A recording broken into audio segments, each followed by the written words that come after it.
Hello, this is the 14th video in the series on Aristotle's Poetics. Here, I would like to talk about part 18 and part 19 of Poetics text. So, part 18 basically talks about two parts of the tragedy. One is about complication and the other is about unraveling. These are the two parts of the tragedy. That is, if you divide the whole plot into two, basically Aristotle divides that into two. One is complication and the other is unraveling. So let us see, every tragedy falls into two parts, that is complication and unraveling or denouement. D-E-N-O-U-E-M-E-N-T. This is a very different term or a new term for us. Denouement, it is pronounced to be denouement. And the incident before the opening scene and often certain also of those within the play we call to be complication. That is incident before the opening scene and often certain also of those within the play, something to an action where the events take to a different turn. That up to there we call it to be complication, and the rest, whole of the rest is denouement. So complication means, in Aristotelian view, complication means all that extends from the beginning of the story to the point just before the change in the hero's fortunes. That is it. Change in the, very simply, in a simplified manner, Aristotle gives the definition as all that extends from the beginning. We begin from a particular point and the story takes a changing point. It is a very different take for the hero's life or fortunes. That is the part up to which we can mention to be complication, and denouement is all from the beginning of change to the end. That is the main point, that is from beginning to change, that a change is beginning from a particular point. Up to that, its course of events are almost those follow and almost of a natural kind, but there onwards we see a lot of different turns that ultimately leads to the destruction in the, as we talk about the all these in the context of tragedy. So this is all with the Aristotelian view, but there I would like to mention the term climax, which always we take like the end. Always, if you mention it in the context of a movie, what is the climax? We always have the tendency, oh, what's the climax? And we have the tendency to attach the term with the final part, final session, or the ultimate end of that visual portrayal or the narrative portrayal, whatever it may be. But climax is not that as far as this falling action and rising action and falling actions are concerned.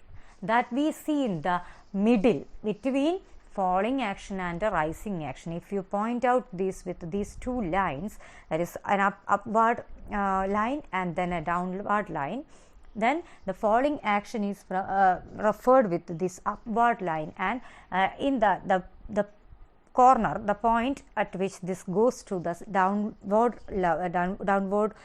direction, that particular point at which these events take a different turn, the falling action we refer to be denouement, but that particular point is called climax. So of course we have to take in mind, climax is not the usual, that term is not used in the usual sense of its meaning that we make use to refer to many other genre, or we use it casually. So in Aristotelian point, we have to make it clear that climax is not the tragic end of the hero. And now in this session itself, Aristotle talks about four distinct species of tragedy. One is tragedy of a complex tragedy or tragedy of the involved. That means depending maximum entirely on reversal of situation and recognition. The second one is the tragedy of suffering. The first one we don't have to mention, even we don't have to explain, because we know how much complexity, how complexity can be brought in a tragic plot. That is, of course, Aristotle himself has referred it with a reversal and a recognition. Second one is of suffering, that is, motive is passion, always with the suffering hero, that element of suffering. That's tragedies of Ajax and Ixion. He gives the example, Ajax tragedy, that most often with the pathetic situations are portrayed, and that is the element of suffering is always highlighted.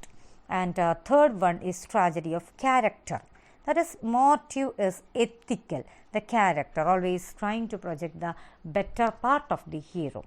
And then the tragedy of spectacle or the simple, that is, he calls it to be simple, as he has already told it to be not really preferable method to bring the element of pity and fear using the making use of, or more often exploiting the spectacular effects.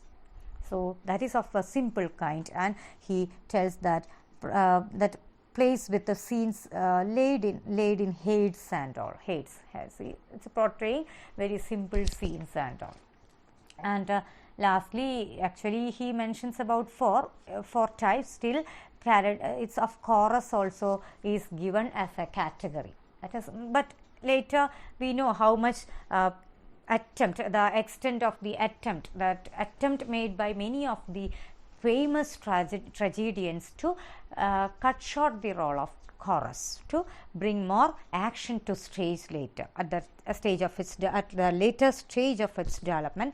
How much effort was taken by some of the major tragic writers or the tragedy writers, the playwrights, to bring more action and to make the part of chorus to come down to a minimal portion. Okay. So in the course of writing, Aristotle once again reminds the writers to remember that what has been said more than once, it is all these are already told. Sometimes we see most of the tragedies during his time were taken from some epics, already existing epics. Some of the major parts they took to be one whole play. Some parts of the epics they took as their subjects, and not to write tragedy on an epic body of incident. That is, whole plurality, whole epic should not be selected, so that you cannot do justice to the proper length. That is also one important element, something to be really noted down. Then that is one with anyway, an epic is one with a plurality of stories in it. We'll have to note it in mind. And by attempting to dramatize, for instance, the entire story of Iliad, just think about, he gives the example, just think about a playwright trying to, or attempting to, or taking the risk to portray the whole story of Iliad in one whole tragic plays, tragic writing. It means you cannot do justice to any of the actions involved or portrayed. And then in the epic, owing to its scale, every part is treated at proper length. With the drama, however, on the same story, the result is very disappointing. That is a reality that is to be accepted by the playwright, because in an epic you can do justice to any number of any lengthy narration, whichever episode in the life of a hero you can portray. You can devote some 100 pages for a single whole day incident. Just for a one day incident, you can devote hundreds of pages to narrate it in a very deep and very precise or very minute manner. You can allot it in a epic, but that is not possible in the case of a tragedy, because we know it is meant also to be staged. Then the chorus too should be regarded as one of the actors. It should be an integral part of the whole and take as share in the action, because chorus, if you allow them some role, they are also to be taken as part of acting, the actors themselves, because that is to make them stand as something separate. That will bring an element of we will not feel for them, because if they are also taken as part of the tragedy, that will add beauty to that. So that's how Aristotle ends part 18 of Poetics. And again now we come to part 19, which is very short. It's a short one. it talks about thought, its relation to plot, diction. So, thought, what is the importance of thought? As an element, we have already talked about thought and how it is revealed in dramatic speeches, how the thought of a character can be portrayed. Only with the speech it can be. So, just think about a person who is thinking and thinking and thinking on the stage, but he doesn't speak anything. How can the audience know, or at least the other characters or the audience at least come to know? We can make use of the technique called aside, I have already mentioned that. That is, if the other character standing beside him should not listen, should not hear what he thinks, but that thought is, again, at least there will be some technique for the audience to understand that the other character is not listening or not hearing that. So, but the thought should be revealed in speech and composed according to the rules of rhetoric. So, diction is actually word that falls largely within the domain of art of delivery rather than poetry. So, diction is somewhere when it is talked in the context of an artist, see, dramatic composition, more often it follows the art of delivery, that is art of rhetoric, and rather than poetry. Then, so this is the way he talks about thought, the importance, how thought can be revealed in itself in speech, and that is the importance is there in most of the tragedies. Thought of the character, the thinking characters, sometimes even plotting against the other character who is standing near, and his or her thoughts are revealed in speech. And only then we understand that this person is villainous or this person is conspiring. Otherwise, we do not understand. We at times there may be, and the audience is already supposed to know the events, know the villainous nature of this character. But if the person is just thinking on the stage without delivering a speech, then we will miss the point. So this is the way thought also becomes important.